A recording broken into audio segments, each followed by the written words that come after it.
Malapit ka na ba sa kaharian ng Diyos? Be blessed tuwing Webes. Ako po si Father Fiel Pareha. Tara po at magkapit pandasal na tayo.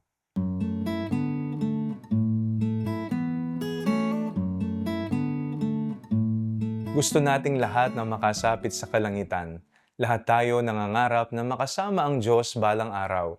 Pero minsan iniisip natin na napakalayo natin sa kaharian ng Diyos dahil sa ating mga pagkukulang at kasalanan. Ngunit baka hindi natin napagtatanto na sa mga simple at ordinaryong kabutihang ginagawa natin araw-araw, nakikibahagi na pala tayo sa kaharian ng Diyos. Kapag tumutulong tayo nang walang hinihinging kapalit, sa tuwing tayo ay nagpapatawad kahit na napakahirap, sa ating pakikinig sa mga taong nalulungkot o kahit simpleng pagngiti sa isang pagod na tao. Kala natin mga maliliit na bagay pero may malaking ambag ito sa paghahari ng Diyos sa mundo.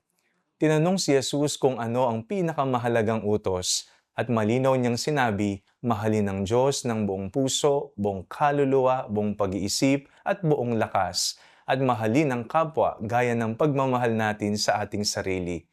Nang maunawaan ito ng eskriba, sinabi ni Jesus sa kanya, hindi ka na malayo sa kaharian ng Diyos. Ang pagmamahal ang nagiging sukatan kung gaano tayo kalapit sa Diyos. Dahil ang taong tunay na nagmamahal ay marunong magpakumbaba, magpatawad, magsakripisyo at maglingkod. Huwag lang itanong kung nagsisimba ba ako o nagdarasal ba ako, kundi paano ako nagmamahal, sapagkat bawat kilos ng tunay na pag-ibig ay hakbang papalapit sa kaharian ng Diyos. Ang kaharian ng Diyos ay hindi lang lugar na pupuntahan. Ito ay pag-ibig na isinasabuhay araw-araw. Manalangin tayo. Panginoon, turuan mo kaming magmahal ng totoo upang lalo kaming mapalapit sa iyong kaharian. Amen.